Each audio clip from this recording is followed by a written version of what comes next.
Hi guys, today we are going to be looking at quadratic equations. Quadratic equations are equations that have the highest power of x as 2, and the general form of representing a quadratic equation is ax squared plus bx plus c equals to 0. So since we have the highest power of x as 2, this is seen as a quadratic equation. Of course, for linear equations have the highest power of x as 1. So if you have like of course, the general representation of a linear equation is y equals to mx plus c. So you see the power of x here is 1. So that's seen as a linear equation, but this is a quadratic equation as the highest power of x there is 2. So we have several methods of solving quadratic equations. We have factorization, factorization method. Then we have completing the square, completing the square. Then we have the formula method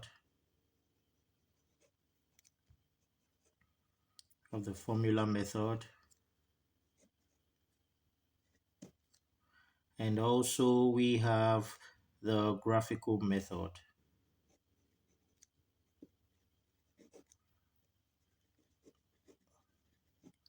So we're going to try to look at these different methods one after the other. So in this video, we're going to be looking at factorization method. Now, factorization, let's take an example firstly. Let's take an example about the factorization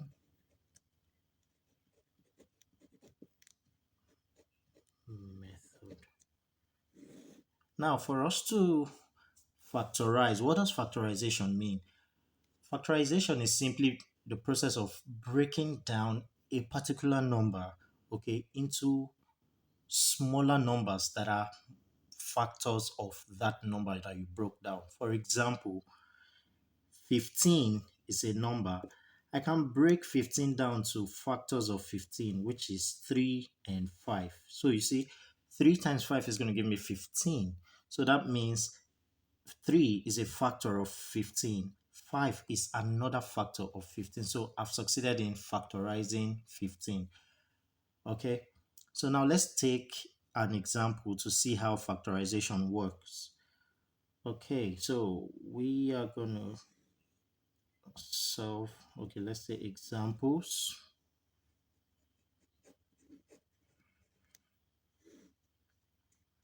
Now, number 1. So let's work on, let's say we have x squared minus 5x plus 6 equals to 0. Now, how do we solve a problem like this? We want to factorize this term. The first thing we need to do is to look for two numbers whose products gives us AC. Now, take a look at the general form of representing a quadratic equation that we wrote initially. So I'm going to write it side by side with what we have here. I'm going to write it side by side. So this is ax squared plus bx plus c equals to 0. This means that my a, remember the coefficient of x squared is a. So the coefficient of x squared here is what? 1, since there's nothing there. Now the coefficient of x here is b. So the coefficient of x in the question we're to solve is minus 5. Then c is equal to 6. Okay, and that's a constant. So now when you're trying to solve to factorize, you simply look out for two numbers for which their product is going to give you a times c.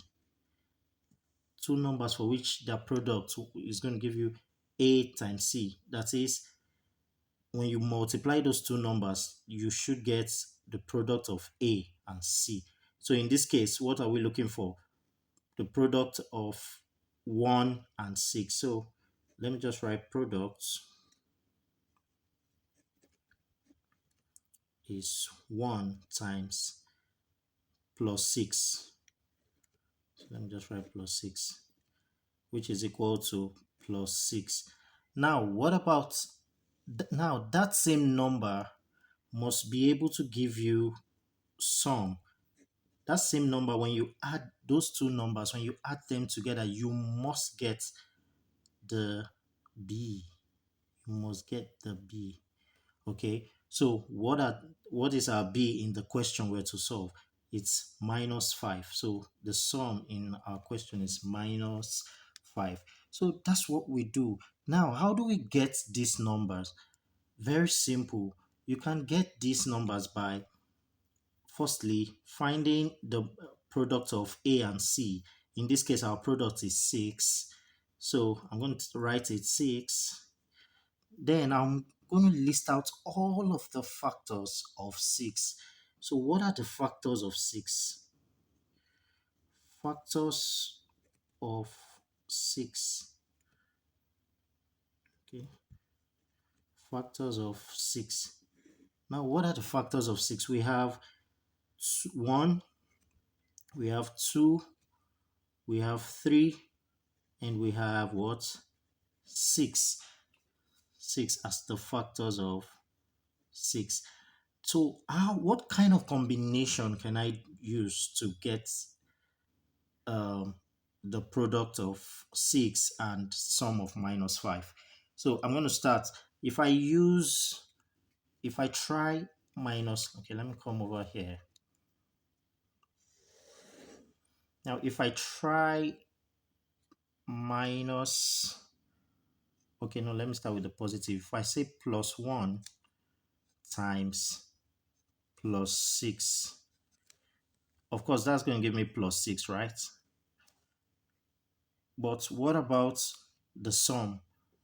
Plus 1 plus 6 plus 1 plus 6. Of course, plus times plus is plus, so that's going to give me 7. Now, as you can see, we were not able to get the sum of minus 5. So that means this particular one doesn't go. Now I'm going to try another factor. We have 2 and 3. So 2 plus 2 times plus 3 gives me plus 6. What about plus 2 plus 3? The sum is going to give me plus 5. Now, this still does not give me minus 5, which is what I'm looking for. So it is also not going to work.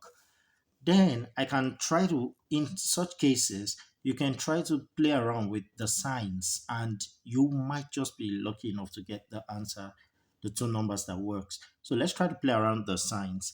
What if I try minus 6? Okay, no, let me try minus 1 times minus 6.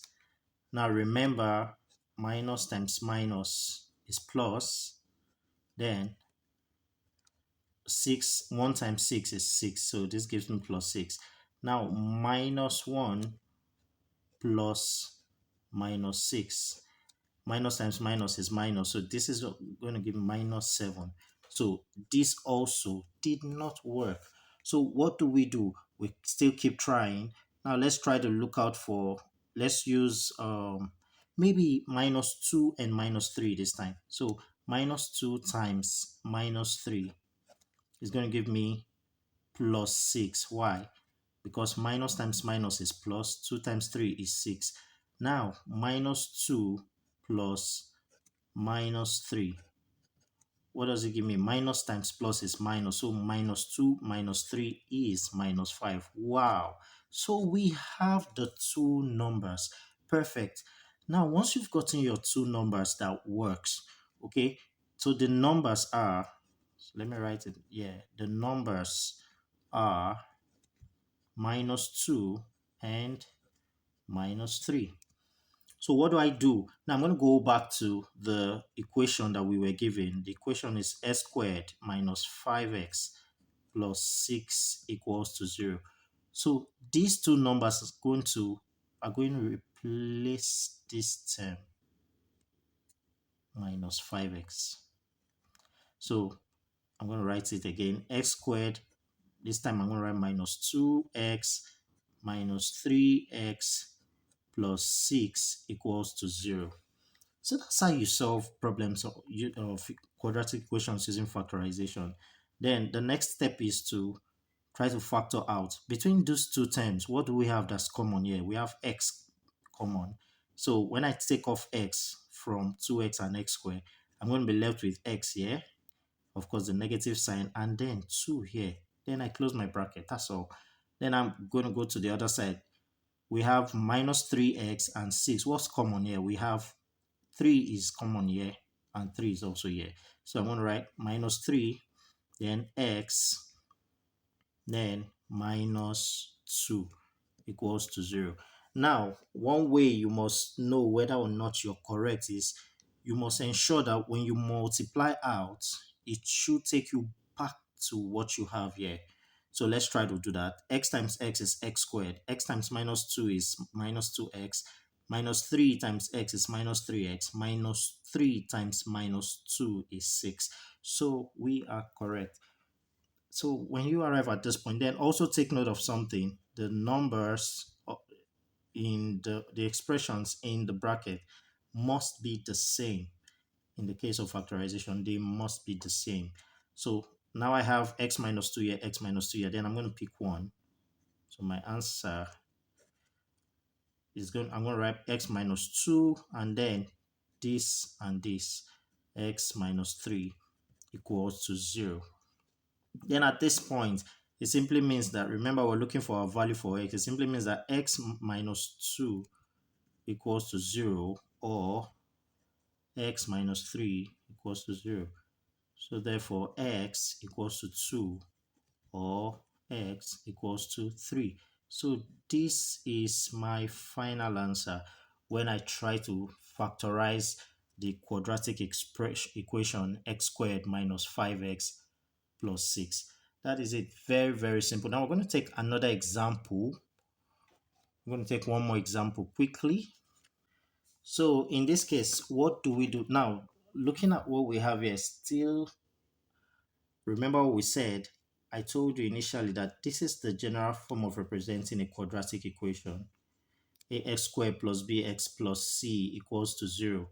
And remember we said that the coefficient of x squared here is a, so the coefficient of x squared here is c. Coefficient of x here is minus 10. Coefficient of x here is b. So just like that, we're just trying to compare the two equations. Now, remember the first step we need to take when solving quadratic equations using factorization method is to look out for what I call the product. And remember, I said the product is AC. AC, that is A times C. So what is A? A is 6. And what is C? C is 4. So 6 times 4 is 24. Now, what about the sum? The sum in this case is what? Minus 10.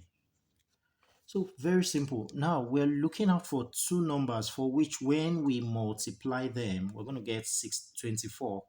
And when we add them up, we're going to get minus 10. So what do? I'm simply going to have to look out for the factors of 24.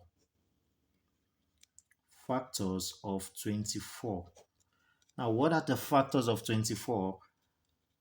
Of course, I have 1, 2, 3, 4, 6, 8, 12, and 24. Yep. So these are the factors of 24.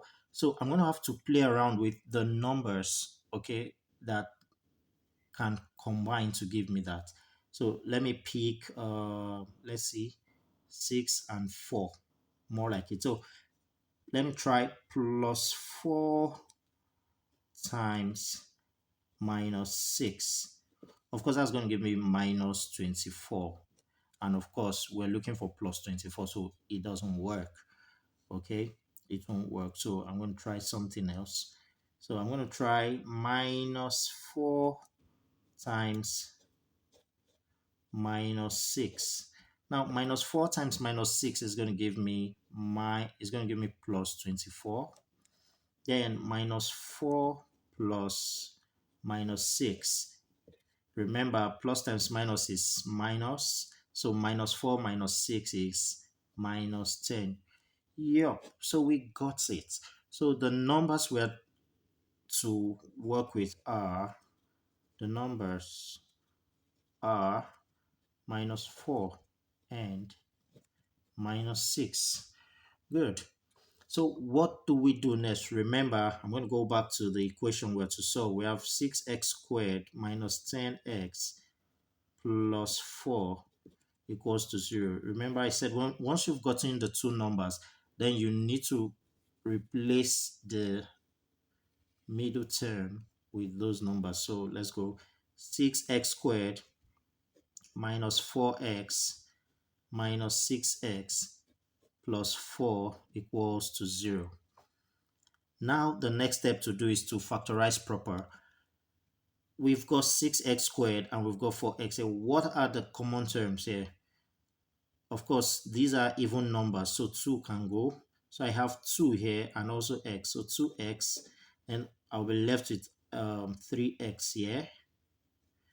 I'll be left with 3x here. Then minus 2.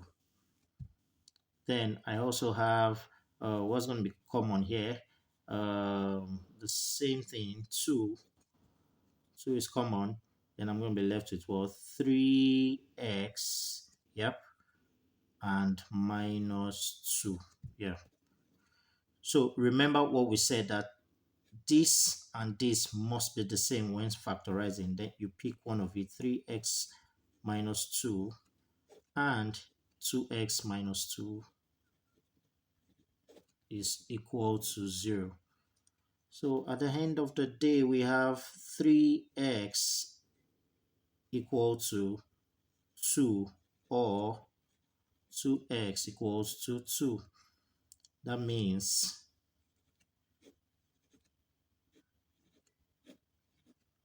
so this goes off, this goes off, this goes off. So x is simply 2 over 3, or 2 divided by 2 is 1. So this is our final answer.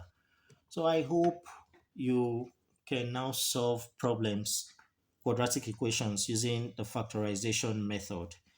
It's very simple. Just ensure you play the video all over again so you can perfectly have a full good grasp of it. See you in the next video where we'll talk about completing the square method. Thank you.